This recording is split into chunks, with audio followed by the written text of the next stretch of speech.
তোফায়েল ভাই, তাহলে কি করবেন? প্রেসিডেন্টের সরাসরি শামসুর সাথে আমাদের আলোচনায় বসতে বলতেছে, তাহলে কি শামসুর সাথে আলোচনায় বসবেন, না প্রেসিডিয়াম সদস্যদেরকে নিয়ে বৈঠকে বৈশা শামসুর বিরুদ্ধে কোনো সিদ্ধান্ত নেবেন? কি করার কথা চিন্তা ভাবনা করতেছেন ভাই? কি যে করি হানিফ, সেটা নিয়েই তো চিন্তা করতেছি। প্রেসিডেন্টের কথা শুই না শামসুর সাথে আমাদের আলোচনায় বসাটা কি উচিত হইব, না প্রেসিডেন্টের কথা অমান্য কইরা শামসুর বিরুদ্ধে আন্দোলন গড়ে তুলব, সেটাই বুঝতে পারতেছি না। তা তুমি কি বলো? তোমার মতে কি করা এখন আমাদের জন্য উচিত হইব? আমার মতে ভাই, শামসুর সাথে সব ধরনের বিরোধ মিটিয়ে নেওয়াই সবচাইতে বুদ্ধিমানের কাজ হইব। এইখানে শামসুর সাথে বিরোধ করে এখন কোনো রকমের কোনো কিছু করা হয়তো বা আমাদের জন্য উচিত হইব না। শামসুর কথা কিন্তু প্রেসিডেন্ট খুবই গুরুত্ব সহকারে শুনে, তাই আমি বলি কি শামসুর কথা আমাদের শোনা উচিত। দেখি আগে ওর সাথে বৈঠকে বৈশা কোন ধরনের আলোচনা করে শামসু। যদি মন মতো হয় তাহলে শামসুর সাথে মিলাই রাজনীতি করব। হানিফ, কথা তুমি একেবারে মন্দ বলো নাই। শামসুর সাথে লাগতে যায়া মোল্লা গ্রুপের এখন কি অবস্থা হয়েছে সেটা তো চোখের সামনে দেখতে পারতেছি। হাজি সিদ্দিকের মতো দাপটীয় নেতাও এখন জেলে ভাত খাইতে খাইতে দিন পার করতেছে। দলে কোনো রকমের কোনো প্রভাব বিস্তারই করতে পারতেছে না। আর মোল্লা হচ্ছে সবচাইতে বড় একটা মাথা মোটা। এর সাথে থাকলে ভবিষ্যতে ওদের মতো পরিস্থিতি আমাদেরও তৈরি হইতে পারে। তাই আমারও মনে হয় শামসুর সাথে আলোচনা বসাটাই আমাদের জন্য ভালো হইব। যেহেতু শামসু নিজে থেকে আগ বাড়ায়া আমাদের সাথে আলোচনায় বসতে আসতেছে। বর্তমান নেতা কর্মীদেরকে নিয়ে কোনো রকমের কোনো ভরসা নাই। নিজের স্বার্থের জন্য যে কোনো সময় যে কোনো সিদ্ধান্ত নিয়ে নিতে পারে, যেমনটা করেছিল মোল্লার বেলায়। আগে আগে সবাই মোল্লার সাথে মিল দিয়েছিল। যখন প্রেসিডেন্ট মোল্লাকে দল থেকে বহিষ্কার করলো তখন কেউ কিন্তু মোল্লার পাশে গিয়ে দাঁড়ায় নাই। আমাদের সাথেও এমনটা হওয়াটা অস্বাভাবিক কোনো কিছু না। তাই আমাদেরকে আমাদের অবস্থান ঠিক রাখতে হইব।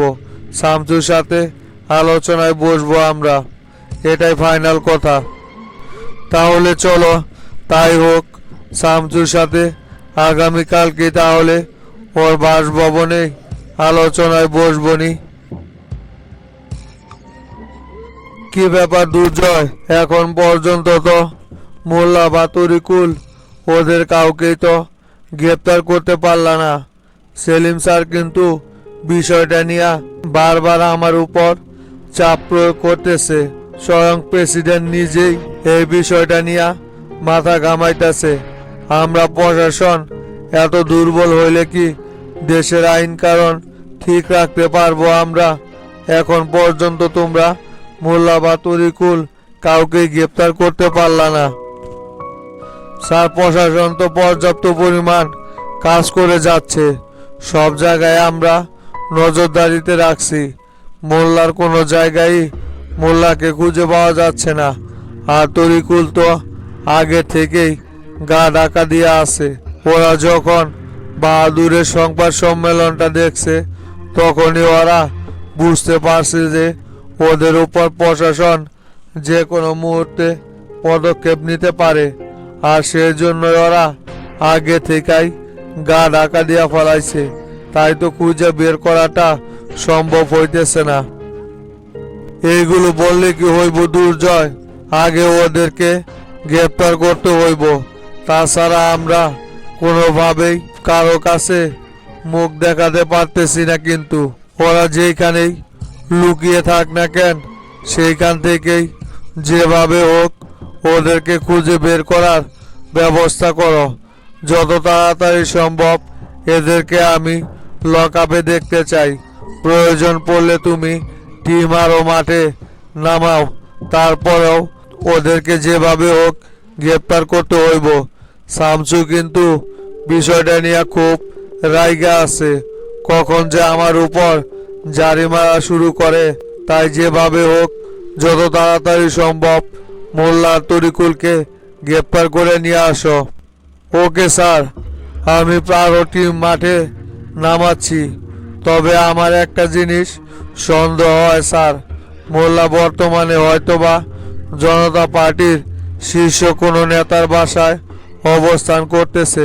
তাদের শেল্টারেই হয়তোবা আছে, যেমন হানিফ অথবা তুফাইল। এদের মতো শীর্ষ নেতাদের আশ্রয়ে হয়তোবা ওরা থাকতে পারে, কিন্তু এদের বাসা তো সরাসরি তল্লাশি করার অনুমতি নাই আমাদের। সমস্যা নাই, মোল্লাকে ধরার জন্য তুমি যে কোনো জায়গায় যে কোনো পদক্ষেপ নিবে সেই অনুমতি আমি তোমারে নিয়ে আইসা দিতেছি। যে নেতার বাসায় লুকিয়ে থাক না কেন, সেইখান থেকেই মোল্লাকে আমাদের গ্রেপ্তার করতে হইব। প্রয়োজন পড়লে তুমি শীর্ষ নেতাদের বাসায়ও অভিযান পরিচালনা করবে।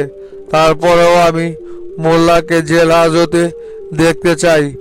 আমি বিষয়টা নিয়ে শামসুর সাথে বসতেছি। আচ্ছা স্যার, ঠিক আছে, তাহলে আমি এখন গেলাম। যেভাবে হোক মোল্লা তরিকুলকে গ্রেপ্তার করে নিয়ে আসবো স্যার। আপনি এই বিষয়ে চাপ নিয়েন না, আমি ওই দিকের বিষয়টা দেখতেছি স্যার। ওরা যেখানে লুকিয়ে থাক না কেন সেইখান থেকেই খুঁজে বের করে আপনার সামনে হাজির করব, কথা দিলাম আপনাকে স্যার। আচ্ছা ঠিক আছে দুর্জয়, তুমি তাহলে হাসানকে সাথে নিয়ে চলে যাও। আমি স্বরাষ্ট্র দপ্তরে যাইব সেলিম স্যারের সাথে আলোচনা করার জন্য। যদি তোমাদের অভিযান পরিচালনা করার সময় কোনো রকমের কোনো ঝামেলা ফেস করতে হয় তাহলে সরাসরি আমাকে সেই বিষয়টা জানাবে। আমি নিজে সেইগুলো সমাধান করার চেষ্টা করব। তোমরা নির্দ্বিধায় অভিযান পরিচালনা করো। আচ্ছা স্যার, ঠিক আছে, আমি তাহলে এখন আসি। আসসালামু আলাইকুম। লিডার আসসালামু আলাইকুম। ওয়ালাইকুম সালাম। সেলিম আইস? দাঁড়ায় রইলাকে সেলিম, বসো। তোমার জন্যই আমি অপেক্ষা করতেছি সেলিম, তোমার সাথে আলোচনা করার আছে। বসো সেলিম। আচ্ছা লিডার, ঠিক আছে, বসতেছি। তাই এবার বলেন তো দেখি লিডার, হঠাৎ আমার এইভাবে ইমার্জেন্সি কি কারণে জায়গা পাঠাইলেন? শোনো সেলিম, দলের ভিতরে আমি যে বড় একটা বিশৃঙ্খলা দেখতেছি, এটা যদি কোনোভাবে ঠিক না করা যায় তাহলে সামনে কিন্তু অনেক বড় একটা বিপদের মুখোমুখি আমাদের হতে হইব। এক একজন যেভাবে নিজেদের ভিতরে নিজেদের ইগোটাই বেশি করে দেখতেছে, সেইখানে কিন্তু ভালো কোনো কিছুর আশা করা যায় না। তা তো অবশ্যই লিডার, আমাদের দলের ভিতরে যদি আমাদের নিজেদের মিল না থাকে তাহলে অবশ্যই তো বিরোধী দলেরা এই সুযোগ কাজে লাগিয়ে আমাদেরকে বিপদে ফেলার চেষ্টা করব। এটা তো স্বাভাবিক। সবাই যেভাবে নিজেদেরকেই বড় মনে করে, এতে কইরা তো একটা সংগঠন কোনোভাবেই সকলকে নিয়ে একসাথে চলার মতো উপযোগী পরিবেশ থাকে না লিডার। আমরা যেভাবে একত্রবোধ হইয়া বিরোধী দলকে দমন করেছিলাম, এখন ঠিক তার উল্টোটা হচ্ছে। হ্যাঁ সেলিম, আর সেই জন্যই তোমাকে ডাকছি। শোনো সেলিম, আমি চাই এই কুন্দলটা যেন অচিরে মিটে আবারও সকলেই একজোট হইয়া একসাথে কাজ করা যায়। সেই জন্য আমি চাচ্ছি কারো ভিতরে কোনো রকমের মনোমালিন্য না থাকুক। তাই শামসুকে আমি বিশেষভাবে বলছি যে যাতে করে শামসু তোফায়েল গ্রুপের সাথে সমঝোতাটা করে নেয়। ওরা যেন শামসুর বিরুদ্ধে কোনো রকমের কোনো ঝামেলা তৈরি করে না। সেই জন্য আমি ওদেরকে কিন্তু বসতে বলছি। লিডার, শামসু বলল আপনি নাকি শামসুকে তোফায়েল গ্রুপের সাথে বসতে বলছেন। শামসু তো এতে রাজি আছে। তোফায়েল গ্রুপের সাথে শামসু বসতে চায়। আমাকেও বিষয়টা শামসু জানাইছে। আজকেই নাকি আমাকে সঙ্গে নিয়ে তোফায়েল গ্রুপের সাথে শামসু এ ব্যাপারে বসবে। কিন্তু লিডার, শামসু একা বসতে চাইলে তো হইব না। এখন ওরা যদি শামসুর সাথে না বসতে চায় তাহলে তো বিষয়টা সমাধানে আসবে না। ওরা তো শুধাই আজাইরা এই ক্যাসালটা বাঁধাইলো, সব কিছু তো ঠিকঠাকই ছিল। শোনো সেলিম, কার কি ভূমিকা আছে ওইগুলো আমি দেখতে চাই না। আমার কথা হচ্ছে এখন সবাই এক হয়ে কাজ করতে হইব। কে কি করছে সেগুলো সামনে আনার দরকার নাই। এখানে সকলেরই ভূমিকা আছে সেটা আমি খুব ভালো করে জানি। তাই ওইগুলো আলোচনা না করে এখন এদের বিরোধটা কিভাবে মিটানো যায় সেই কথা আমাদের চিন্তা করতে হইব। আমিও হানিফ এবং তোফায়েলকে ডাকছিলাম এই বিষয়টা নিয়ে। ওরা শামসুর সাথে সমঝোতা আলাপে বসতে রাজি হয়েছে। তাহলে তো ভালোই। যদি সবাই আলোচনায় বসতে চায় তাহলে আলোচনা করুক। যদি আলোচনার মাধ্যমে এই সমস্যার সমাধান করা যায় সেটা তো সবচাইতে ভালো খবর হয়।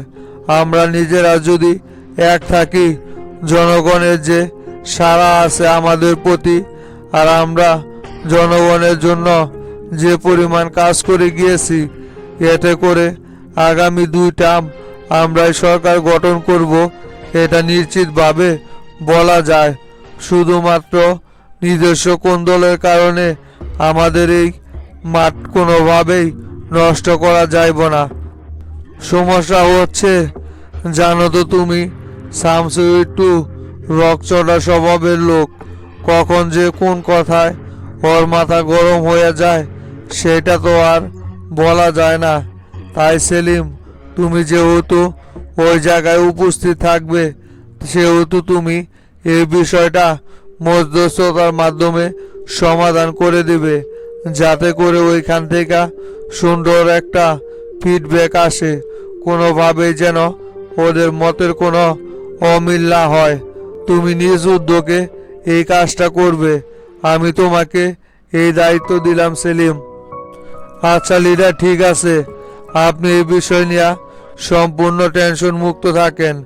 আমি নিজে দায়িত্ব সহকারে এই বিষয়টা সমাধান করে দেওয়ার চেষ্টা করব।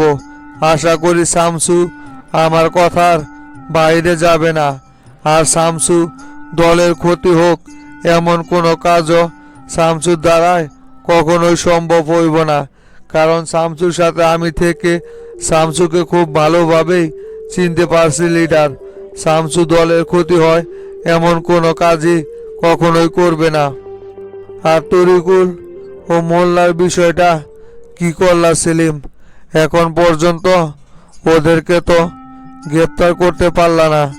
ওরা এইভাবে বাইরে ঘুরে বেড়াইতেছে, তোমরা তো কোনো পদক্ষেপই নিতেছে না। ওদেরকে পুলিশ এখনো গ্রেপ্তার করতেছে না কেন? লিডার, ওদেরকে ধরার জন্য পুলিশের স্পেশাল টিম মাঠে কাজ করতেছে। খুব শীঘ্রই ওরা পুলিশের হাতে গ্রেপ্তার হইব। এ ব্যাপারে আপনি নিশ্চিত থাকেন, ওরা আর কখনোই বাইরে থাকতে পারবে না। আচ্ছা ঠিক আছে, তুমি তাহলে এখন যাও সেলিম। আর তোমাকে যা বললাম সেটা সঠিকভাবে কাজ করো। আমি যেন ওইখান থেকে একটা সুখবর শুনতে পারি। আর মোল্লা তরিকুল ওদেরকে জলদি ধরার ব্যবস্থা করো। আচ্ছা লিডার, ঠিক আছে তাহলে উঠলাম আমি।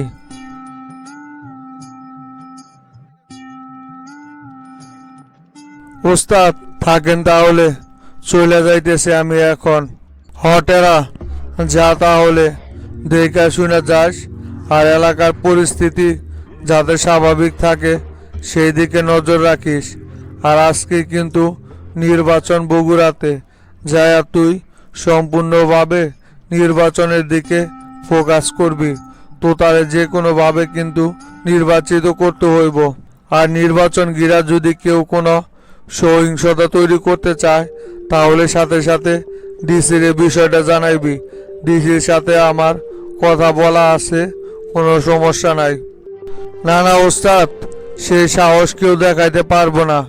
শফিক যদি কোনো রকমের গ্যাঞ্জাম করতে চায় তাহলে সেটা আমরা শক্ত হাতেই প্রতিহত করব। শফিকের এত বড় সাহস হয়ে পারে নাই যে আমাদের সাথে গ্যাঞ্জাম কইরা টিকতে পারবো বগুড়াতে। আপনি কোনো অনুমতি দেন না, মাস্টার চাচা কিছু বলে না, সেই জন্যই তো শফিক নির্দ্বিধায় নির্বাচন করতে পারতেছে। তা না হলে আপনার বিরুদ্ধে যায়া বগুড়াতে তো শফিক নির্বাচন করতেই পারতো না। শুধু আপনি আর মাস্টার চাচার জন্যই কেউ কিছু এখনো ওদেরকে বলে নাই। না না, তোরা সেইটা করতে যাইবি কেন? নির্বাচন করার প্রত্যেকটা নাগরিকেরই রাষ্ট্রীয় অধিকার যে কেউ নির্বাচনে দাঁড়াইতে পারে। সেটা নিয়ে কাউকে কোনো রকমের বাধা দেওয়া যাইব না। শফিকের মন চাইছে ওই দলের বিরুদ্ধে যায়া নির্বাচন করছে।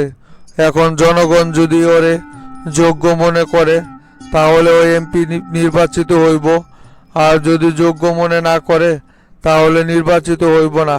সেটা নিয়ে আমাদের কোনো মাথা ব্যথা নেই। তুই শুধু লক্ষ্য রাখবি যাতে কোনো রকমের গ্যাঞ্জাম না হয়। ওস্তাদ, তারা তো ঢাকাতে আইছিল কয়েকটা দিন আমাদের সাথে এইখানে থাকার জন্য। অনেক দিন পর টেরা ঢাকাতে আসলো, আর কয়েকটা দিন টেরার এই জায়গায় থাইকা গেলে হইতো না?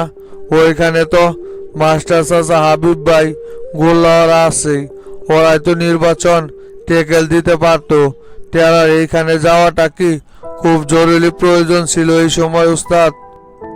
না না মানিক, এখন টেরার এই জায়গায় থাকার কোনো প্রয়োজন নেই। ওই এলাকাতেই যাক। এলাকার চেয়ারম্যান সব সময় ওরে জনগণের সাথে কানেক্টেড থাকতে হইব। ঢাকাতে ওর কোনো কাজ নাই।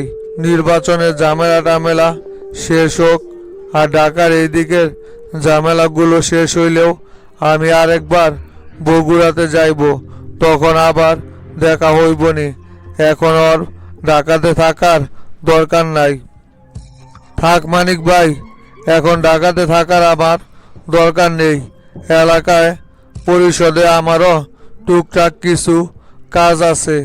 একদিন তো থাকলামই, পরে আবার এক সময় হাতে নিয়া তারপর ঢাকাতে আসা যাইবনি। এখন আপাতত চইলাই যাই। তুমিও তাহলে ওস্তাদ যখন বগুড়াতে যায় ওস্তাদের সাথে বগুড়াতে যাইও। তা তো যাইমু। ওস্তাদ যখন বগুড়াতে যায়, এই দিক যদি আমি শত ব্যস্ত থাকি তারপরেও ওস্তাদের সাথে বগুড়াতে আমি যাইমু, ওইটা নিয়ে কোনো সন্দেহ নাই। তোদেরকে নিয়ে যতটুক সময় থাকতে পারি ওটাই জীবনের সবচাইতে সুন্দরতম মুহূর্ত হয়। আয় তোরে বাস কাউন্টার পর্যন্ত পৌঁছে দিয়ে আসি। কিরে শামসু, টেরা, মানিক, ওদের কাউকেই তো দেখতে পারতেছি না। ওরা কোথায়? টেরা কি সকাল সকালই বের হয়ে গেছে নাকি রে? গুরু, টেরা বের হয়ে গেছে। আর মানিক টেরারে গাড়িতে তুলে দেওয়ার জন্য বাস কাউন্টার পর্যন্ত ওর সাথে পাঠানোর জন্য ওরে পাঠাইছি। তা আপনি এখন কোথায় বের হইবেন? ফ্যাক্টরিতে যাইবেন না অন্য কোনো জায়গায় কোনো রকমের কাজ আছে? ফ্যাক্টরিতে যাইমু। নতুন একটা বায়ার যে ঢুকছে, ওদের সাথে একটা মিটিং আছে। মিটিংটা আগে শেষ করতে হইব। মানিক আসুক, তাহলে মানিককে সাথে নিয়াই ফ্যাক্টরিতে যাইতে হইব। তা তুই কি শামসু এখন কোনো জায়গায় বের হইবি নাকি? বের হইতে হইব। দেখি আজকে গিয়ে হানিফ আর তুফাইলের সাথে বসতে হইব। লিডার বারবার করে বলতেছে ওদের সাথে আলোচনায় বসতে। ওদের সাথে যদি কোনো রকমের কোনো বিরোধ থাকে সেইগুলো মিটিয়ে নেওয়ার জন্য প্রেসিডেন্ট বারবার চাপ দিতেছে। তাই সেলিম ভাইকে সাথে নিয়ে ওদের সাথে এই বিষয়টা নিয়ে বসবো।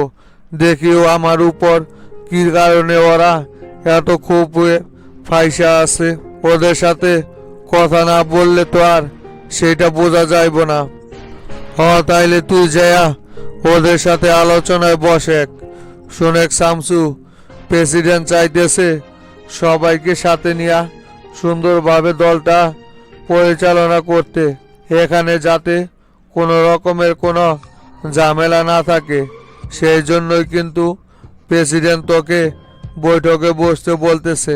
মোল্লা গ্রুপ যেহেতু এখন দলের ভিতরে কোনো প্রভাব ফেলাইতে পারতেছে না, তাই আমিও মনে করি ওদের সাথে তোর কোনো রকমের বিরোধ থাক সেটা কোনোভাবেই ঠিক না।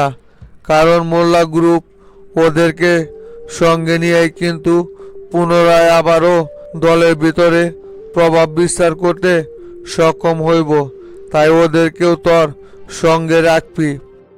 আমিও তো তাই সকলের সাথে মিলেমিশে রাজনীতি করতে, কিন্তু ওদের সাথে আমার যে বিরোধটা কোন জায়গায় সেটাই তো আমি বুঝতে পারতেছি না। ওদের কোনো কাজে তো আর আমি কখনোই কোনো রকমের হস্তক্ষেপ করি না, তারপরে ওরা আমার পিছনে উল্টা পড়ে লাগছে যাতে করে আমাকে দল থেকে বের করতে পারে। যাই আলোচনায় বসবো, যদি কোনো রকমের উল্টাপাল্টা কোনো কথা বলে তাহলেই শামসুর আসল রূপ ওরা দেখতে পারবে। না না শামসু, কোনো রকমের মাথা গরম করা যাইব না। সব সময় কিন্তু মাথা গরম করে সব সমস্যা সমাধান করা যায় না, কথাটা মনে রাখিস। কিছু কিছু জায়গায় নিজেকে ছোট করলেও কৌশলগতভাবে সেগুলো কিন্তু অপমানজনক হয় না। তাই যা করবি ঠান্ডা মাথায় সকলের সাথে আলোচনা বৈশা তারপরেই করবি। কোনো রকমের ঝামেলা করিস না। আমি তো কারোর সাথে ঝামেলা করতে চাই না গুরু, কিন্তু কেউ যদি আগ বাড়ায় আমার সাথে ঝামেলা করতে চায় তাহলে তো তাকে বিন্দু পরিমাণ কোনো ছাড় দেওয়ার মতো ছেলে শামসু না, সেটা আপনি খুব ভালো করেই জানেন। আমিও চাই সকলের সাথে বিরোধ মিটিয়ে দেশকে সুন্দরভাবে পরিচালনা করতে। আর আমার সেই পথে যদি কেউ বাধা হয়ে দাঁড়ায় তাহলে তো অবশ্যই তার সাথে আমার ঝামেলা তৈরি হইবই। আপনি এগুলো নিয়ে টেনশন করেন না, কোথায় কি করা লাগে সেটা আমি করবনি। আমি তাহলে উঠি এখন, আপনি মানিকরে নিয়া ফ্যাক্টরি চলে যায়েন। আচ্ছা ঠিক আছে, যা সিদ্ধান্ত নেস বুঝে শুনে নিস।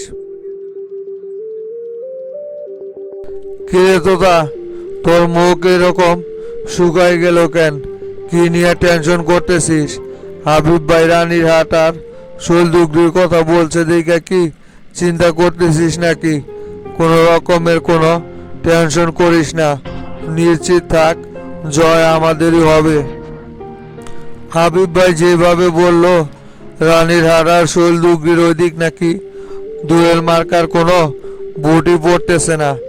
আসলে ওইদিকে জুলফিকারের সব ভোটগুলো সবই কৌশলে নিয়ে নিছে, তো সেই জন্যই পরিস্থিতিটা ওইদিকে এরকম হয়েছে। দুই প্রার্থীর ভোট ও একাই নিতেছে। এই বুড়াজিন তলে তলে এরকম একটা প্ল্যান করছে যে সেটা তো ধারণাই ছিল না। এই জুলফিকার টাকার কাছে বিক্রি হয়ে গেছে চাচা। এত চিন্তা করার তো কোনো কিছু দেখতেছি না আমি। শুধু দুই এলাকার ভোট দিয়ে কি শফিক এমপি হইতে পারবো নাকি? আরও এইদিকে অনেক জায়গা আছে, অনেক কেন্দ্র আছে। এইদিকে শফিকের তেমন কোনো ভোটই নাই। ওই দুই এলাকা নিয়ে দেখি না কিভাবে এমপি পদে বিজয়ী হতে পারে। আমরা কি হাতে চুরি পইরা বসে থাকবো নাকি? সেইটাই চাচা, যদি এই এলাকার ভোটগুলো ভালোভাবে কাস্ট করতে পারি তাহলে শফিককে টপকিয়ে যাওয়া যাইব। তবে আমাদেরও নেতাকর্মীদের পাশাপাশি প্রশাসনকেও সজাগ থাকতে বলতে হইব, যাতে করে শফিক কোনো রকমের গ্যাঞ্জাম করে ভোটগুলো বানচাল করতে না পারে। এ ব্যাপারে আমাদের শতভাগ সতর্ক থাকতে হইব। ওই বুড়া জিন্দে দিয়া কিন্তু কোনো রকমের বিশ্বাস নাই। আসতে দে না শফিক রে, কিভাবে গ্যাঞ্জাম করে সেটা দেখে নিব না? আমি গোল্লারে সকালবেলায় বইলা দিছি প্রত্যেকটা কেন্দ্রে কেন্দ্রেই ছেলেপেলেদেরকে শতভাগ স্ট্রং থাকার জন্য, যাতে করে কোনো জায়গায় কোনো রকমের সহিংস ঘটনা ঘটলে সেটা সাথে সাথে প্রতিহত করা যায়। এতদিন শফিকরে কোনো কিছুই বলি নাই। আজকে ভোটের দিন যদি কোনো রকমের কোনো গ্যাঞ্জাম করার চিন্তা ভাবনা করে থাকে তাহলে সেটা ওর জীবনের সবচাইতে বড় ভুল সিদ্ধান্ত হবে। আমিও ডনার আকাশ রে সকালবেলায় ছেলে পেলে নিয়া মায়েরা আর গাবতুলির কেন্দ্রগুলো টকল দিতে বলছি। ওরা এইদিকে সব কিছু ট্যাকেল দিব। এইভাবে সবাই যদি সজাগ থাকে তাহলে ইনশাআল্লাহ শফিক নির্বাচনের দিন কোনো রকমের কোনো ঝামেলায় তৈরি করতে পারবে না। কেরে তোতা, পরে তুই সাবু ভাই বিষয়টা কি করলি? আর তো কিছু আমারে জানাইলি না। না শফিকদের দ্বারা সংবাদ সম্মেলন করার কথা ছিল, কোনো রকমের সংবাদ সম্মেলন তো দেখলাম না। ওর সাথে কিভাবে সমঝোতা করছস তুই? আর বলেন না, সাবু চাচারে তো দণ্ডে দিয়া আমি ডাইকা নিয়ে আইছিলাম। ওনারা অনেকভাবে আগত মিনতি কইরা অনেক বুঝাইলাম যে যাতে করে শফিকের প্রলোচনায় না পড়া আমার বিরুদ্ধে সংবাদ সম্মেলনটা না করার জন্য। কিন্তু উনি তো কোনোভাবেই কোনো কথা শুনতে রাজি না। পরে কোনো উপায় দেখতে না পায়া গোডাউনের ভিতরে আটকায় রাখছি। আপাতত নির্বাচন শেষ হইলে পরে ছাইরা দিব।